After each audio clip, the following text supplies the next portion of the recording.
Hello, my name is Elaine and I'm here this evening to talk to you about contemporary dance within Sheffield and how it can be taken outside of traditional settings.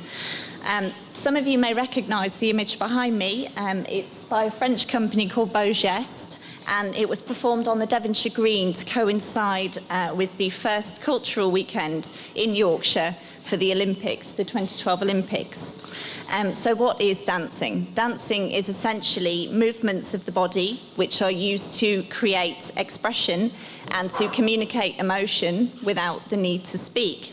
There are many different styles of dance which lends itself to many different outlets. Isadora Duncan was one of the founders of modern dance, and she was famed for her improvised and free-flowing techniques. I'm sorry, my leg's going to give way, I'm shaking too much. She was also famed for wearing long flowing scarves, which ultimately caused her death when one was caught in the wheel of her friend's car, and she was killed. She was strangled, so not very nice.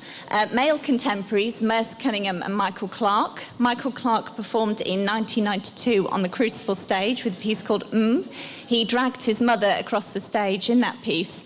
That isn't Michael and his mother, but it is the first image that sprang to mind when I heard the story. So this is me pretending to be Madonna when I was younger. My passion for dance started at a very young age.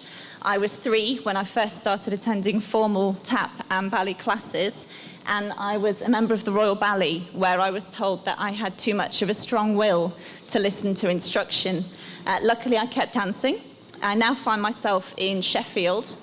Sheffield theatres are really at the forefront for putting on contemporary dance within Sheffield. Most recently, we've had the Danish Dance Theatre, the Northern Ballet, and Deborah Kolker. One of the most striking pieces we've had recently at the theatre was by a man called Hofesh Schechter, and it was a piece called Political Mother. It was very cinematic. It had live music on stage. There was a number of drummers, electric guitars, and a vocalist.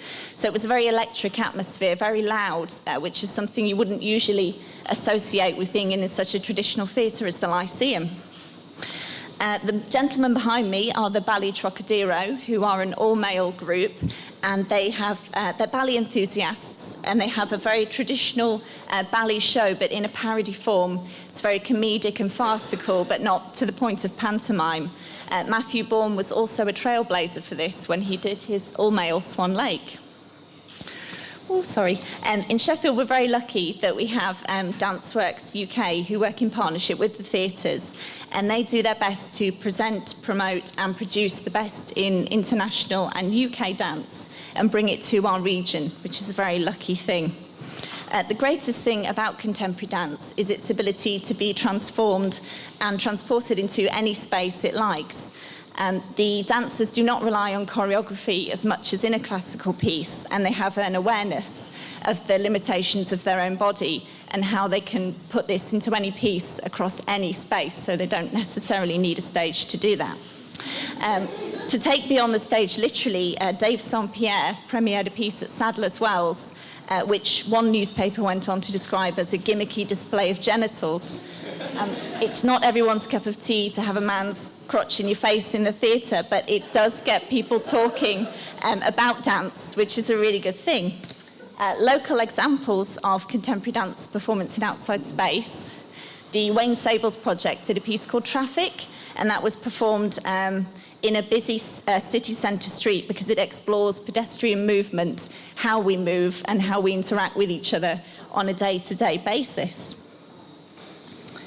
Animating public spaces is a very crucial thing to dance. As you saw in the first slide with Beau Geste on Transport Exceptionnel, which became affectionately known as One Man and His Digger, it showed the unexpected moment of grace between a fragile man and an indestructible machine, which is something that would have been very difficult to do in a theatre. The Toilet Tango was performed in a makeshift bathroom in a vacant office space just away from the Peace Gardens. And Wendy Houston also performed a piece in the Lescar pub and the Students' Union called Happy Hour, which was a reflection on drinking culture, so she decided to perform it inside a pub. Len, dance is very much back in popular culture.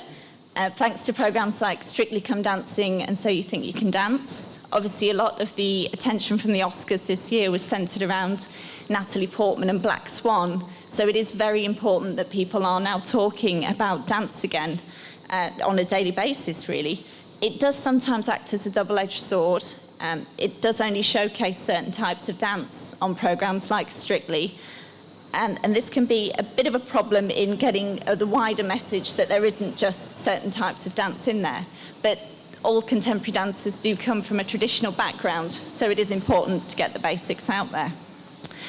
So by going beyond the stage, we're able to take dance outside of a theatre venue, and you're able to inspire new waves of audiences that you may not have been able to reach within a theatre. So essentially, new works are creating new forms of dance that can then be transferred and taken to the masses, which is a really important thing. There are cost issues associated with going to the theatre. It is quite an expensive thing to do at times. So by taking dance to the public, you're then giving the public a wider knowledge and experience of just how innovative and also just how accessible dance really is. So future projects to be excited about within Sheffield, Rodrigo Pardo, who was responsible for the Toilet Tango, is bringing a piece back called Roof, and it's performed along the rooftops. I should say fingers crossed, hopefully he's bringing it. And it's performed across rooftops throughout the city, so people can watch it from anywhere where they can see with the aid of binoculars, and you can plug into a live feed. That's it, really. Thank you very much for listening. And just to say... Hopefully I've given you a new perspective on dance, and I'm happy to answer any questions that anyone may have. Thank you.